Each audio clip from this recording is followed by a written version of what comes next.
महाशिवरात्रीचा पर्व देशात विविध ठिकाणी मोठ्या उत्साहात साजरा करण्यात आला। अमरावती शहरात सुद्धा अनेक महादेवांच्या मंदिरात धार्मिक कार्यक्रमाने उत्साह साजरा करण्यात आला। खासदार नवनीत राणा यांनी अमरावती शहरातील अनेक मंदिरात पूजा अर्चना करून देवादिदेव महादेवाकडे शेतकऱ्यांना सुखी समृद्ध करिता साकडे घालण्यात आले। शुक्रवारी श्री क्षेत्र कडकडेश्वर कोंटेश्वर तीर्थक्षेत्र या ठिकाणी दाखल होऊन मंदिरात पूजा अर्चना केली। येथील महादेव पिंडाचे सुद्धा दर्शन घेऊन सर्व भक्तांना महाशिवरात्रीच्या शुभेच्छा दिल्यात।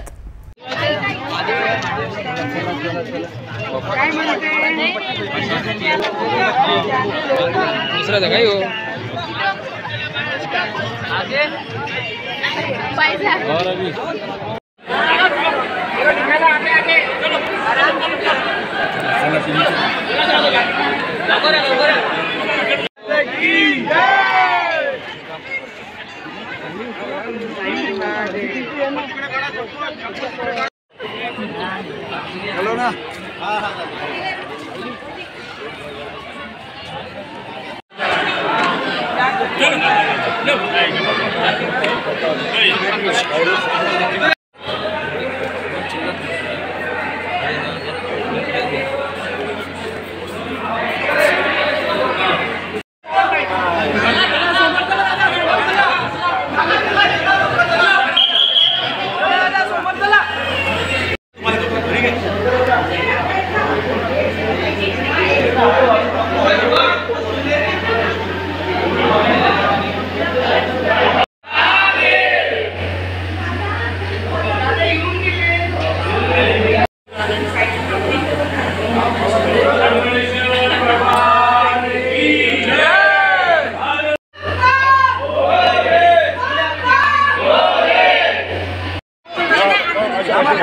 एक